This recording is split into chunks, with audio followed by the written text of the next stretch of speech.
Welcome to today's episode of Online Card Classes Crafty Chat, where our guest is the owner of W+9 Design Studio, Dawn Woleslagle, and Dawn will be chatting with hosts Jennifer McGuire, Lydia Fiedler, and Christina Werner about what exactly goes into a great paper crafting tutorial. Hey everybody! Welcome to another episode of Crafty Chat. My name is Lydia Fiedler, and I blog at understandblue.com. And we have my co-hosts here, Christina Werner. Hey guys, I'm Christina. I'm one of the co-founders of Online Card Classes, and I blog, my personal blog, at kwernerdesign.com. And Jennifer McGuire. And I'm Jennifer. I'm over at jennifermcguireinc.com, and I'm the other co-founder of Online Card Class. I keep Christina in line. She does. Someone to do that. Excellent. And then our guest today is the amazing Dawn. Okay, Dawn, you're going to have to tell the entire crafting world how to say your name. I am Dawn Woleslagle, and it's actually easy. It's 3 words: wool, slay, goal. So if you remember that. That's how you say it, Woleslagle. And I am the owner of W+9 Design Studio, and you can find us at w+9.com. Awesome. And Dawn is known far and wide for her amazing watercolor, which you can see some of behind her. And Dawn, you did that awesome class for Online Card Classes, the watercolor techniques class, the intermediate class that I personally think was the best online class I've ever taken. So I loved your instruction in there. And a friend of mine was telling me the other day they were watching your clear and shear video actually for the current class, and they said Dawn is so well spoken. And that's one of the cool things about your videos is you're just so articulate in the way you explain things. And so we wanted to talk to you about how to do a good tutorial today, because we feel like you're one of just a top-notch tutorialist, and we thought maybe you could give some tips to people who maybe have never made a tutorial before. Well, I'm going to be honest and say that I was shocked when you said that you wanted to talk about teaching, because I have never dreamt of being a teacher. I don't know. The secret is lots of takes, lots and lots of software. I don't know what the secret is. For me, my background, as many of you know, is in graphic design. And the 2 major roles that I had, my very first graphic design role was for a government contractor, and we created training for the military. Wow. So that was in a training field. And then I, from there, went into web design and became a certified usability analyst with Human Factors International. So my focus was all on user-centered design. So our goal was to find out our target audience, do interviews, design and do information architecture, and then test it and get lots of feedback. So it's always been user-oriented, I guess. And for me, maybe that's where that kind of bleeds into it a little bit. The other thing that stuck with me while I was doing that is the fact that I always ask what we're going to do it, how we're going to do it, and then most importantly, I think, is why we're doing it. So I always try to explain why, because if I show somebody what to do or how to do it, I've only shown them how to do it in that application. If I give them a little knowledge behind why, they can take that and apply it in other places, or if, because, we all run into problems somewhere, the train just goes off the track. If you know why you were doing it, you can better troubleshoot why that happened. Like your paper explanation in the watercolor class, I thought that was the best explanation of why you needed to spend money on watercolor paper I've ever seen, or at least pick the right one for the right medium. But you're right, the why made such a huge difference in that. I like that saying, like, you can teach him, you can give a man a fish, but if you teach a man to fish, he fishes for a lifetime or something. It's like that. Like, you can tell someone what to do, like tell them how to watercolor this one particular image, but if you tell them why you're doing it a specific way, then they can apply it to other things. Exactly, exactly. And the other thing, when I would love to do more videos on my YouTube channel. Unfortunately, time is what it is. However, when I do pick something to actually film a video for, another thing that I do, and this may help others, and I don't know, you guys may do this as well. If I pick something to do, I repeat that thing. I make that project 3 times, at least 3 times, because nothing's worse than watching somebody do a technique where they got lucky and it worked out, and then you go to do it and it doesn't work out, and no matter how many times you try, it doesn't work out. So I always make sure that I can succeed at least 3 times in a row, and then I'll think, okay, this is the steps, this is why it works, this is how it works, I can teach this. So do you mean you do the technique part 3 times or the whole card? Like the technique part. Okay. I make sure that I can repeat. I'm with you on that. I thought you were saying you practice. I thought you were meaning you do the whole card 3 times, and I was going to say, sister. I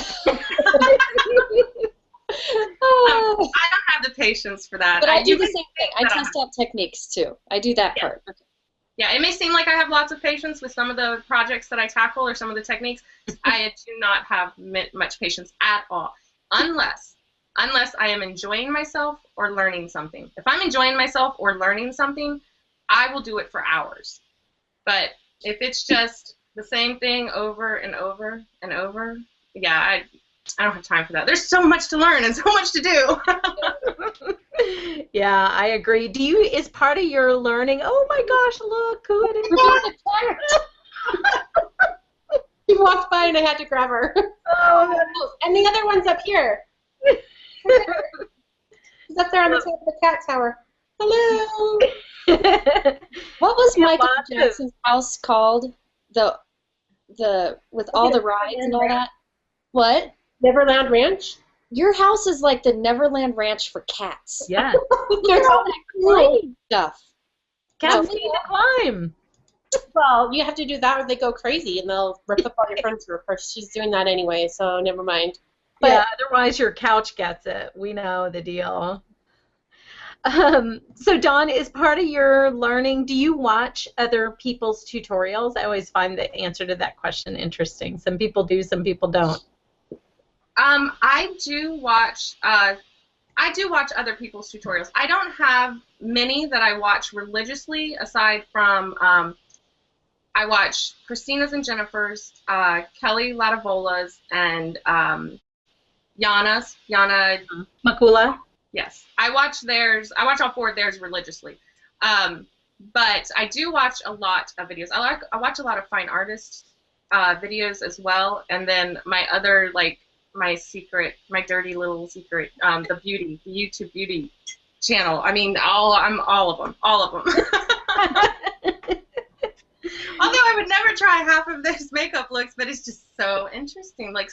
And I actually get good ideas for color combinations and stuff from some of them eyeshadow combinations they put together, things that you wouldn't think to put together. Right. Well, it is an art form. I mean, in a way, it's really just painting. So it is. Your face is just another canvas, right?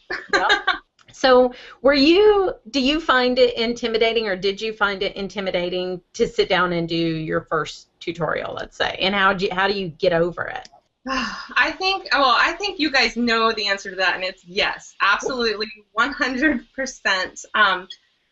One, I do not do well with the camera. In case you couldn't tell, I'm still shaking. I don't do well with the camera at all. I'm a little bit better if it's just on the hands. Then the voiceover part, I really don't like the sound of my voice. I don't like listening to my voice. But the fact that I can do all of the editing, that's my saving grace. I was extremely nervous. At first, when I first started, I would try to just do the video straight through and talk through, and that was horrendous.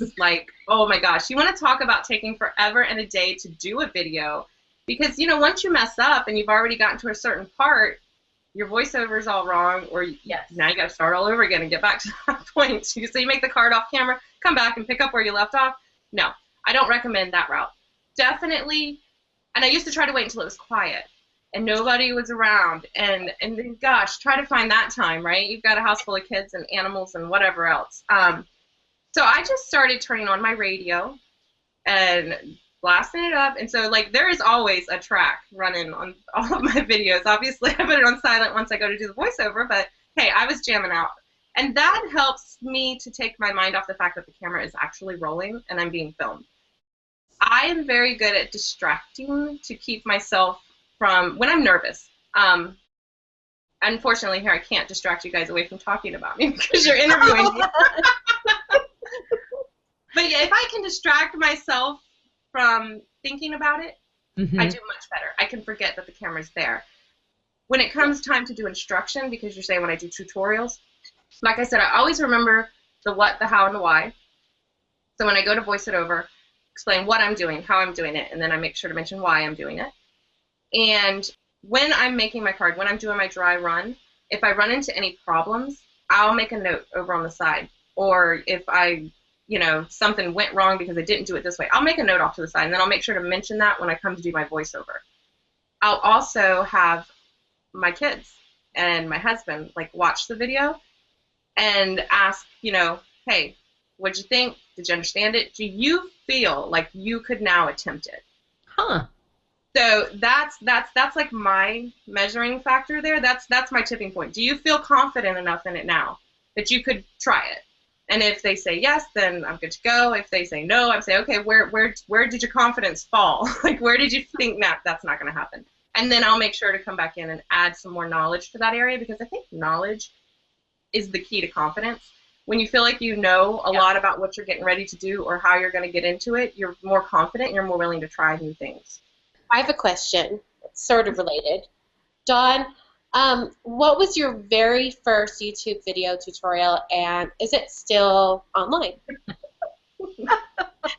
Did you go find this and you brought it up just to embarrass me? No, I'm curious. I thought, I'm going to go look this up, but then I'm like, oh, wait, I'm on this video chat. I can't just, close the window and go look it up. So I'm asking you. Oh, it was horrible. It was horrible, and it is still up. And it was... Lydia, make sure you link to it when you... Don't worry. I'm on it.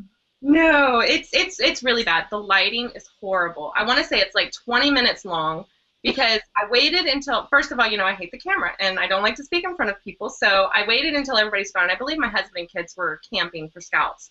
So the house was quiet. I knew that my mom wasn't going to show up unexpected and interrupt me, so it's night, and there's no fill lights. It's really, really bad.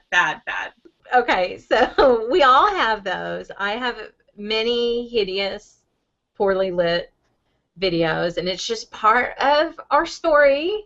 They have to stay out there. I think it actually gives people hope, because they say, wow, she was truly awful in the beginning, and her tutorials are so nice now, and they need to know that you learn. But for the editing and voiceover thing is interesting. I do the same thing, because I also failed horribly at trying to talk while I was doing the project, which I'm incapable of doing. So when I do mine, I edit the entire video just visually first and then do the voiceover. Is that what you do, or do you do the voiceover before you chop up the film a little bit?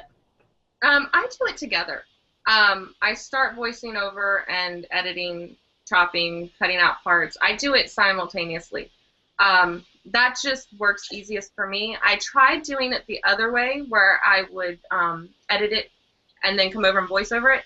But inevitably, I would run out of time. I would be on to the next step, and there was something I still wanted to explain of the why. And we were 2 steps ahead now, so I was like, well, that's not quite going to work. So now I do it simultaneously. Some of you may have seen the cat hop up on my lap. Her tail was like... I know. I'm trying to calm her down. Sorry.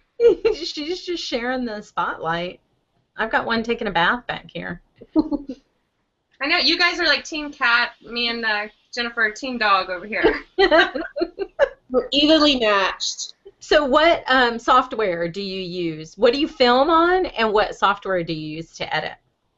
I use it's the one that Christina recommended. I believe it was her, the one that she had before the one she has now, and it's the Canon. You may know off the top of your head, Christina. Yeah, G20, something like that. Yes. Yes, that's what I use to film, and I'm looking up over this way because that's where it is. It's hanging on an arm over here. um, and then to edit, I use Adobe Premiere. So I use all of the Adobe product. I almost said I'm an Adobe, but we won't go there. I'm an Adobe fan. Addict. You can say addict. Addict. I've Oh, never gosh. tried that program. What do you use, Jennifer?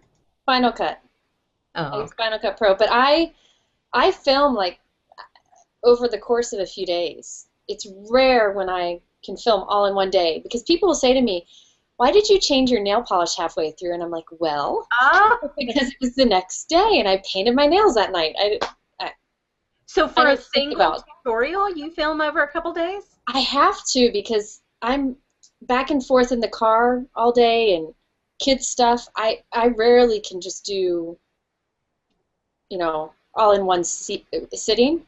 Uh-huh. So it will take me a couple days, but I film it and then I edit it all down, and then I do a voiceover at once. Yeah. So, That's what I do too. It's amazing that yours are so cohesive. I never would have guessed you did it in multiple sessions. I would completely lose my train of thought.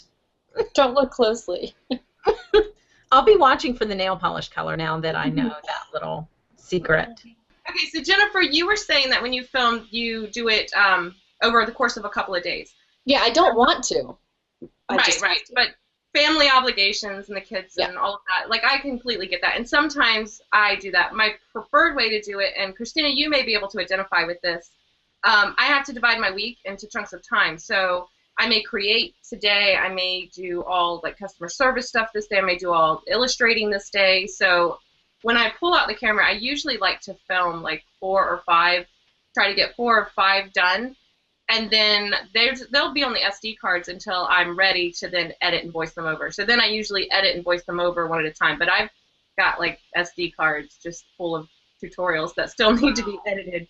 So how long does one usually take you to film? Like I take hours. To just film it, Yeah. as long as it would take me to make a card, depending on the card, anywhere from 20 minutes to an hour. I mean, just depending on the card, because I just make the card. Like I turn on my music, I'm in the zone, and I'm just crafting. And the camera, Okay. you guys, it's just Dawn, a voyeur. you know I'm your biggest fan. You know that, right? And I love you, but you're off the island. You're too You're the only one on the island. You're voted off the... No. I bet there's a lot of card makers out there that are a little bit on the slower side like me. Come on, Lydia. Are you slower? No, mine are about, my raw footage is 20 to 45 minutes. Yeah, raw footage. Yeah. No, sorry. not for you guys. Hour and a half of footage, like pieced together. Not like I started recording. Right. Hour and a half total raw footage of all the pieces. But I always make more than one card at a time. And that includes any time I mess up and change gears. But I mess up and change gears a lot, I think. So it takes me a long time. So Well, my island, I bet there's people on my island. I bet there are too. So- But you break down the techniques so well. I mean, you're breaking a technique down to its components when you do that. When I make a video, and I actually don't listen to this, Dawn, cover up your ears. I don't design the project before I start filming. Neither do I. The only thing I have is a stamp set, and whatever happens, happens. Yeah. I have the product and the technique. Yeah. Kind of an idea in my head, but I don't practice beforehand. I will have an idea of what I'm going to do before I start filming. Sometimes I mess up halfway through and footage is just useless. But Right. because I kind of pre-plan a little bit, unless it's something that takes a really, really long time, like all watercolor or something, I'm usually done within 35 to 50 minutes. But, of course, I think that goes back to back in the day when I did all, not live, but I talked through everything and then I edited that. I didn't do a voiceover. And because I did it that way, I had to have everything pre-planned, ready to go, because it's almost like you're on a stage teaching how to make this card. So you better know what you're doing while you're doing it. What made you switch from doing like filming as you go or recording as you go to voiceover? I think it happened when, I got to a certain point when I realized, like, I'm making a lot of the same card. I'm not introducing new techniques. I'm not doing new things. And that was because I needed to have that time to play and experiment. Right. So I learned, and also because I was doing so many videos per week, I learned to just sit down, create something, and just film while I was doing it. And for the most part, I have a little bit of an idea of what I'm doing, but then I'm also just going for it and just seeing what happens. It's definitely the technique portion of the card that takes me the longest amount of time. Like, I'll have a technique in mind, and then I got to try it out, play with different colors, play with different stamps, and I think that's where it takes me a long time. And that's why you often see me make a lot of cards, because I'll try a few combos to figure out what I like, but I'm not going to pitch the ones I don't like much. I want to use them. Yeah. I figure they'll make somebody smile. Now, see, I also have a pretty good plan going in. Like, if I turned on the camera, just like we're talking dry run, just throw on that camera, I can spend 8 hours in here just stamping out, putting together color combos. I'll have like 10 half-finished cards. Once I get a card going in the right direction, I'll stop, because I'll put it aside and I'll be like, all right, that's going to be a video. Mm-hmm. So I'll throw that off to the side. Once I get it aside. So in 8 hours, I could sit in here. You'd have 8 hours of like nothing completed. But you'd have video footage. Okay, So Dawn, you're invited back on the island. Yes. okay, so that's when I turn on the camera. I look at the cards that I set to the side, and I'm like, okay, that was moving in the right direction. I know exactly how I'm going to finish that off. Right. Then I'll turn on the camera and start creating the card. So I brainstorm, and then there's other ones while I'm designing my stamp sets. I obviously do mock runs on the computer. I'll lay them out on a 4.25 by 5.5 inch screen and kind of get together the elements. So then once the stamp comes in, I know, like, right off the bat, I've got like 2 or 3 different ideas that I want to go, and then I can go ahead and turn on the camera and just start creating. I do the same with mine. And I did want to mention, when you talked about how you like to film, multiple cards all at the same time, I've started to do that as well over the last few years, because like you, Dawn, I wear so many different hats throughout the week. Designing stamps, I'm doing videos, I'm answering like you were saying, customer service, like all sorts of things. So I have to like do things in batches, because I realized that, sure, I could film a card every morning from 9 to 11, but it's not ever going to always be 9 to 11. Like, that's unrealistic for me. So I like plan ahead, ideally. I plan ahead and say, okay, I'm going to film on Monday, Wednesday, and Friday of this week, and on Tuesday and Thursday I'm going to do editing and design work and whatever else I need to get done. So it's easier for me to just stay in the mode of card making than it is to break it up and do 5 million things all at once. Well, Yeah, and I don't feel creative every Tuesday at a certain time. That's my problem, Exactly. Like, I have to film when I feel like I have an idea, or when I'm creative. I can't.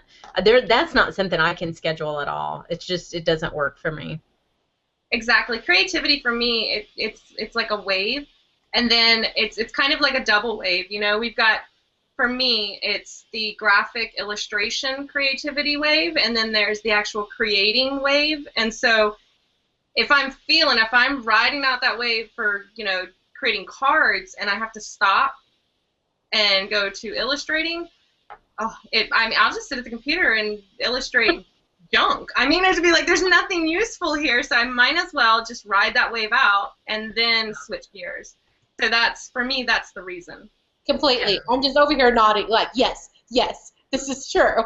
Yeah, you get in that mode, and little known fact, I used to have a crafting TV show in Austin. You did?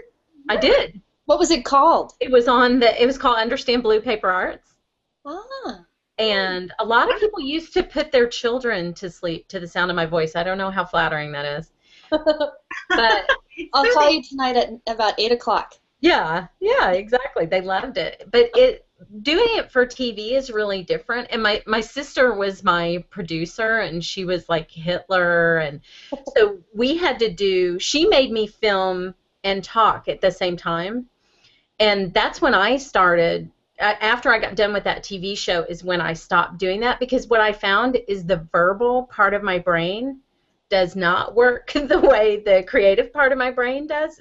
Y'all know I can talk all day long, but I can't talk and create. And so I was making more mistakes verbally then I was never making mistakes with what I was doing, but I would talk and make mistakes, and we would have to stop and start over. And that breaks the creative part of my brain. So that's why I don't do that anymore. Those two parts of my brain don't work together at all. I once was on one of those PBS shows. I forget what it was called. It was a popular one. There was a host, and she would have guests on. And they wanted me to do a technique where you stamped with Kool-Aid. So it was like watercolor, basically.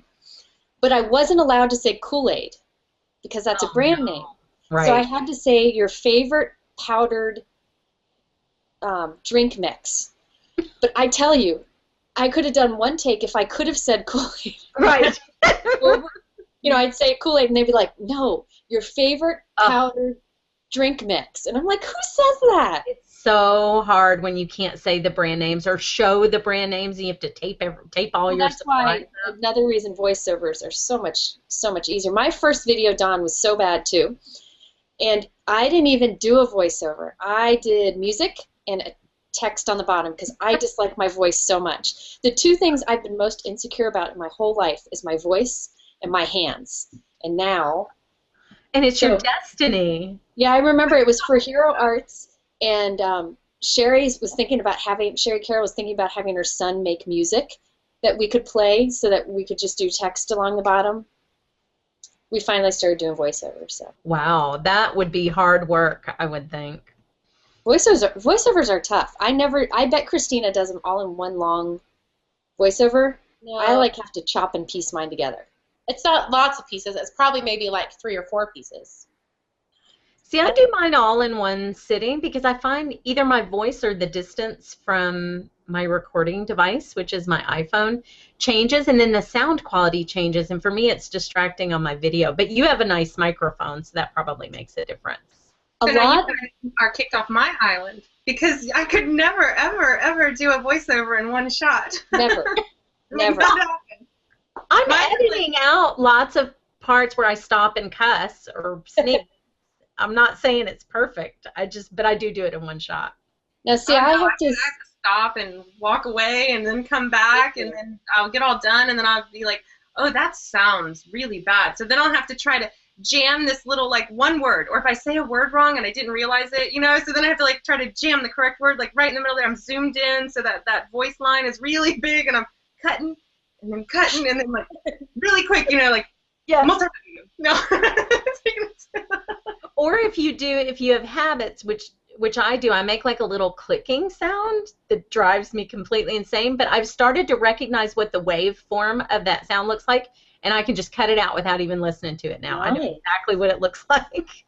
Nice. See, most of my voiceovers are done in my minivan in the garage, or in the closet on the floor, because it's the only place I can get away from the living creatures and their noises. Yeah, that's interesting.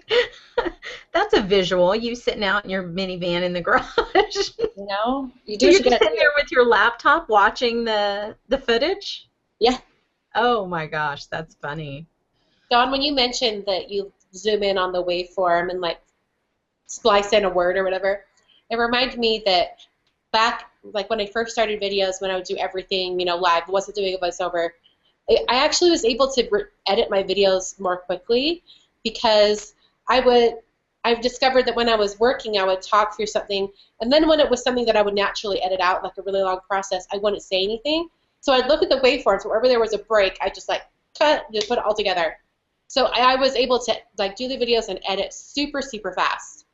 So, but now it's a much longer process, but I think it's better. You're talented. You can talk and work at the same time. I can barely talk. Yeah, I cannot talk and work at the same time. But it's funny to hear both you and Jennifer say that about your voices, because I think one of the things that I like about both of your videos is your voices, and you have kind of an even sound to your voice, and you're both very articulate. It's not hard to understand what you say, which for sure. I don't know if y'all do closed captions. I do closed captions because I have several hearing impaired bloggers, and you realize how terrible your accent is when you do closed captioning, because I realize that I say I'm gonna. I don't say I'm going to, because I'm a Southerner. So you pick up like those little quirks, and you two don't. It doesn't seem to me that you have any of those quirks. So it's funny to hear you say that's something you don't like about your videos, because I we like sound like a 12-year-old who talks too fast. Now, Dawn, on the other hand, I could sit and listen to her videos Yes, for hours, I especially agree. in that watercolor class. It was just like Yes. magical. It was mesmerizing to listen to her and watch her work. And when Yeah. the class came out, I had like a tiny little puppy. Foxy was super tiny, and she was tearing all around, and I would just get lost in Dawn's videos. I probably watched just the swatching video 4 times. I love Oh, that yeah. video. Oh, thank you. And then you meet me in person, and you're like, what? That is not true. Oh my gosh. I have a quick question for Dawn. So when you design stamps, do you have like a card ideas in mind, and that is what comes up with the stamps, or do you come up with the stamps and as you're designing them think of the card ideas? Like what inspires what you're going to create from stamps? Because I think you have by far one of the best stamp lines out there. And it's so mature, like so well thought out. A lot of companies have to like grow into their own. You like came out designing great from the get-go. How, like, where do those images come from? Like, what starts your thinking with it? Well, thank you. We're gonna ignore all of that, but no, thank you, so I can talk. No, I don't know. I refer to myself as having design ADD, and literally, I will start with something. Maybe something will spark my interest in like an advertisement. Maybe it's a shape. Maybe it is a pattern on a piece of fabric, and I'll start with the one little thing. So normally, okay, so a lot of the times we have, as designers, we have to be very careful not to be overly influenced by what we see. So what I normally do is if something I really like something, I will look at it once, not look at it again for a while. Then I'll go to illustrate, and usually the thing that I like most about it is what I'm going to remember, you know, and that's what I'm going to start with. So then I'll go ahead and illustrate what I'm thinking, what I'm doing. I'll finish it up, and then I will go back to the inspiration piece and compare it to make sure that mine is now mine and it's not too similar. Because I mean that's one of our biggest challenges. As far as having like all of the different designs, like how do I get started? Usually it'll start with one thing. Like maybe I want, for example, winter pals. I think I saw it on a fabric of skating bears or something. And then I was like, oh, what are some animals that would look cute? Skating and ice skating, you know? And I was like, oh, a fox. A fox would look really cute because they're kind of, you know, regalish, or I don't know, they're just sly, you know what I mean? And when you think of ice skating, I don't know. See, I have design ADD. So anyways, then I was like, all right, now I've got this fox. He needs some friends, you know? So then I was like, what are some other winter things that you would do? Well, sledding and, you know, snowball fighting. So that's how those kind of snowball into each other. And then I may do one that doesn't quite look right in this set. So I'll still save that artwork, and then I'll come and revisit it. And now I'll take that one piece and build a whole new set off of it. And so they kind of all snowball together. A lot of the times I'm just doodling, illustrating, drawing, and then I'll be like, you know, that I could probably work that into a stamp design. When I made the cards for the Share Handmade Kindness campaign, I never intended to do a stamp set out of that, but, you know, people were asking, oh, you could make this a stamp set. Well, first I had to figure out, how am I going to do that? You know, how am I going to separate these colors and everything? Well, then I figured it out, and I was like, okay, well, I'll try it. And then from there, again, this is how another one comes out. Kelly was like, I really like these bouquets, but in line form, so I can color them in. And I was like, okay, well, let me go ahead and make lined images out of these now. So then, you know, they became the beautiful bouquets. So they all just kind of snowball off of each other. And I talk with my hands a lot. I noticed you put down the cup so nobody would get hurt when you were. No, I was getting serious. I had to put down the cup. Oh, so what do you shoot for when you, after you've done your editing and your voiceover? I know with online card classes that, you know, you'll sometimes have to break a class up so it's less than 10 minutes. What do you shoot for just a normal tutorial? What do you like to edit something down to? Or do you not care? I shoot for 10 minutes, and I usually end up somewhere between 8 and 12. I don't know that I've gone over, I don't think I've gone up to 15 in a while. I try to really keep it. If it's 15, I'm feeling like I'm knocking on boredom's door, you know, like so people are gonna be like, okay, I'm done. But then I watch other people who are 15 minutes long, and I'm like, I could have watched longer. Oh, But yeah. I guess we're all our own worst critic. Oh, most definitely. What about y'all? What do you care about the length? Do you shoot for, However long it takes to get it in. yeah? So if it's heading up toward 20, I'll try to see if there's something that I can take out or edit it down just a little bit. But some techniques and some cards just take longer in general, I think. And Yeah. back in the day, they used to say, like, when was this? Probably like back in like 08, 09, even up to like maybe 2012. Like YouTube said, like, keep it below 5 minutes. Like, that's the cap for everyone's attention span. For most YouTube videos, that's probably true. However, when it's instructional videos like this, I think you can get away with longer videos just because people aren't coming to just watch a quick video. They're coming to learn something, and so they're ready to invest a little bit more time in it. So I think you can get away with having a longer video. Exactly. I think that's the key.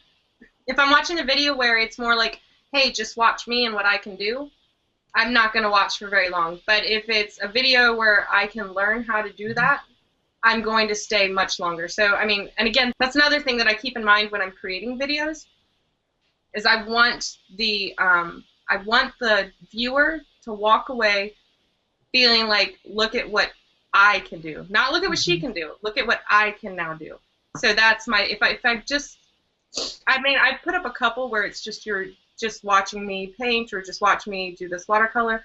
But for the most part, I only do a couple of those.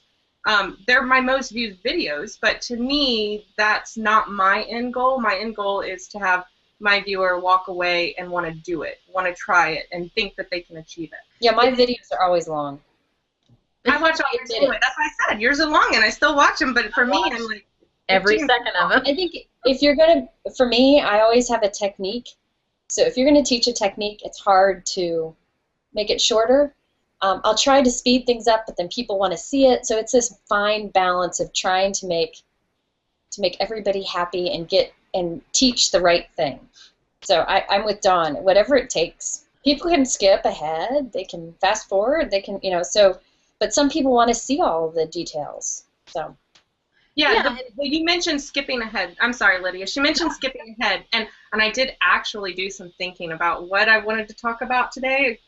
I'm surprised. And there was the one thing that I did want to mention is when I'm creating tutorials, videos, doing online card classes, this is another thing that I picked up from doing user-centered design.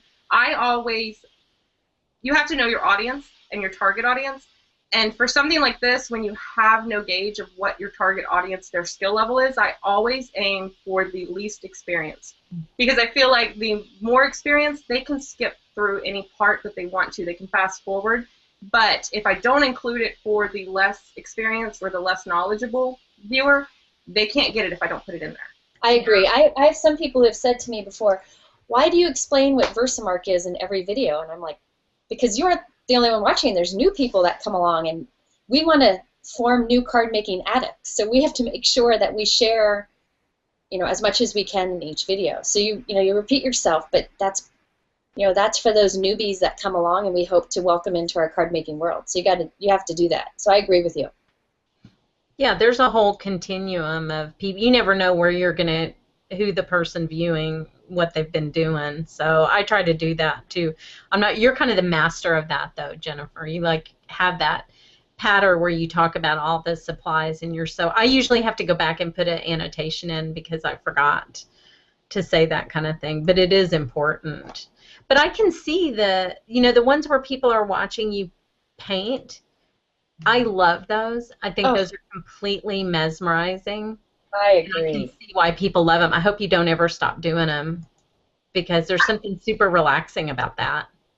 I appreciate that. I haven't watercolored in probably a couple of months now that I think about it. Yeah, it's probably been a couple of months.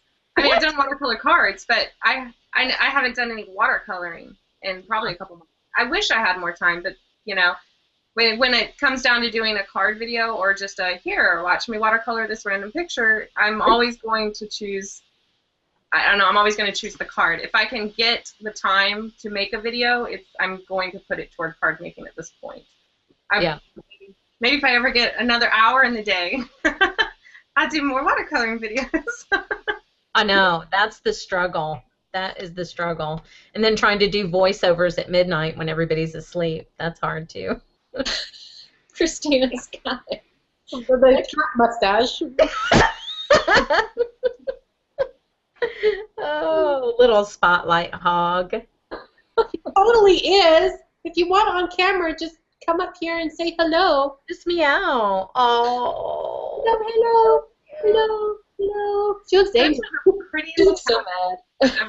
Well, we had, I don't know if you saw Debbie's chat. We were talking to Debbie about how she photographs her projects. What's your technical setup like? Are you like me and you just like clear a little space on your desk, or do you have? She has beautiful photos. I love Dawn's photos. Yeah, they're amazing. How do you? I know the top front of online card classes right now. The one for Clear and Shared, that is Dawn's card from the class. Yep. I'm flattered. I think Debbie is like the queen of photography, hands down. My photos all get done right here.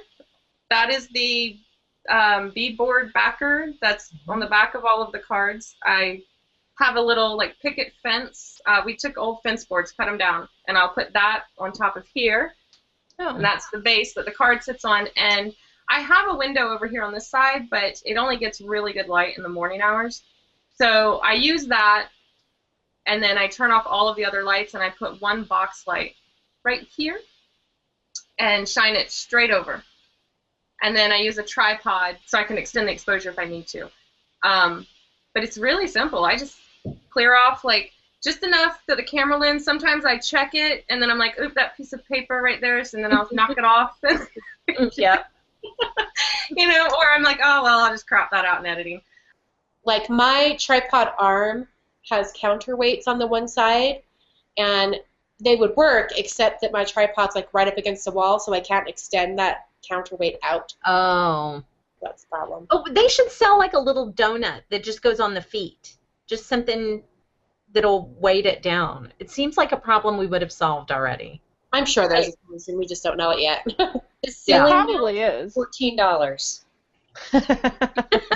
Well worth it. Yes, Yeah. that would be the smartest way, and then we wouldn't have to use our blankets and our cardstock bags. But these are so trendy. I mean, come on.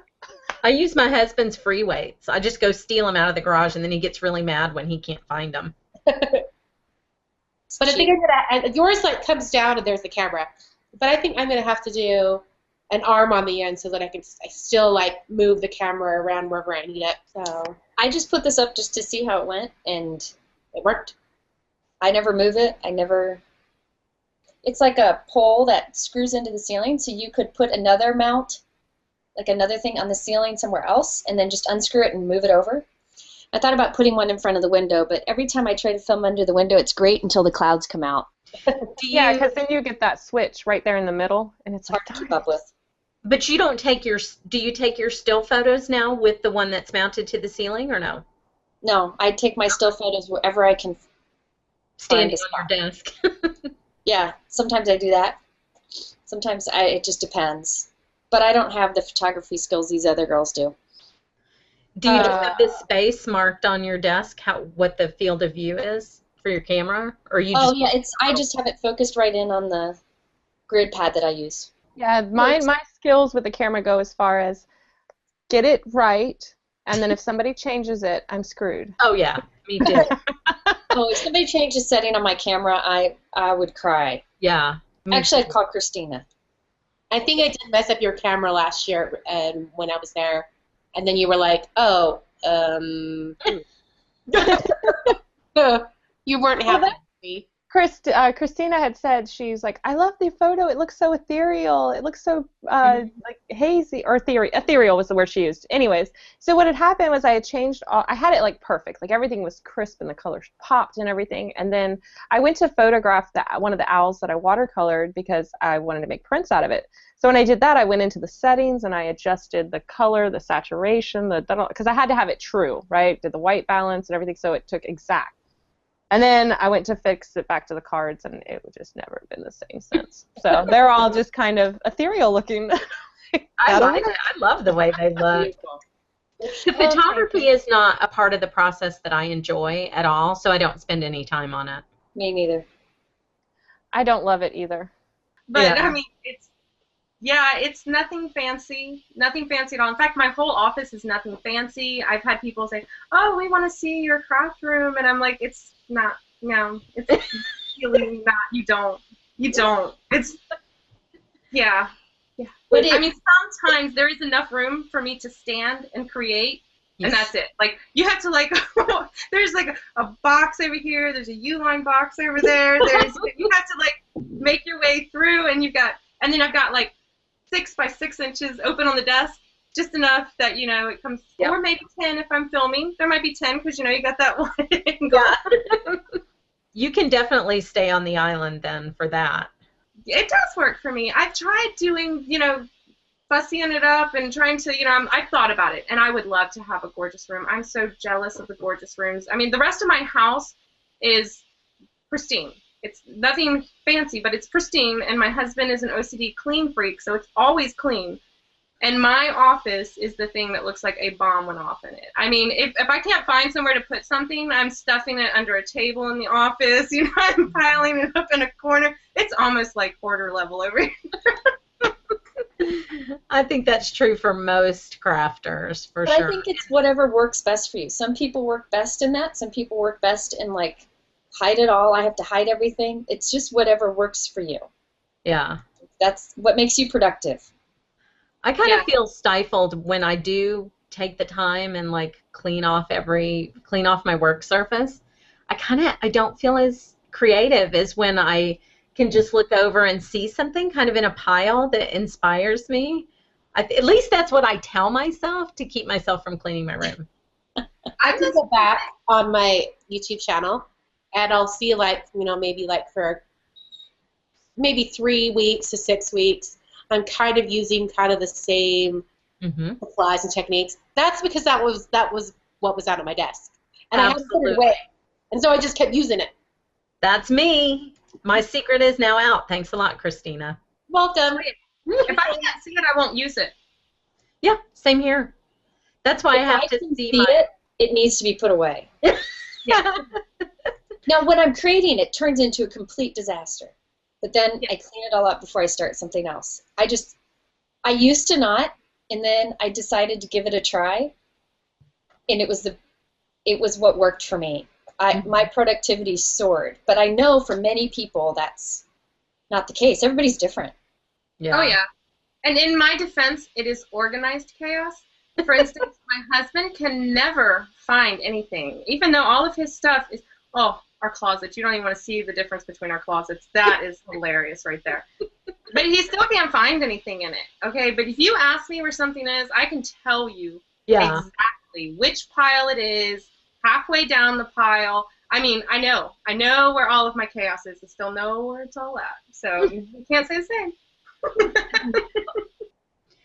So, Dawn, now that we have picked your brain for all of your great tutorial tips, first of all, I just want to say thank you because I love your tutorials, and I know as a person who does tutorials how much time they take, and so I appreciate you putting all that stuff out there. You are amazing. But tell people again where they can find you on the internet, just so they can, if they're not familiar with your company, they can look you up. You can find our blog at stampawaywithme.blogspot.com, and you can find the website is w+9.com, and you can find all of our other Instagram, YouTube, Periscope, all that stuff, all of those off of either of those. There's a link to the Stamp Away blog. Yes. As well. Okay, Cool. Mhm. And I have to say, you need to follow Dawn on her YouTube and all of her channels because I believe I was her first stalker. Am I right? Am I right? Maybe we were mutually stalking each No, other, so I was that's the that first stalking. That's a stalker. relationship, isn't it? I bugged her madly because I was a huge fan, and the thing that I like about her blog is that you can see that she designed those stamps as a card maker. And so there are incredible samples on her blog. So if you get a W+9 stamp set and you're wondering the best way to kind of position those beautiful flowers or what to do with them, if you go to their blog, there are so many incredible ideas. It's definitely, I know a lot of manufacturers have blogs, but it's definitely one of the best for unique ideas and technique. So I highly recommend going to it. And she didn't pay me to say that. Thank you, thank you. I disagree, but thank you. Fantastic.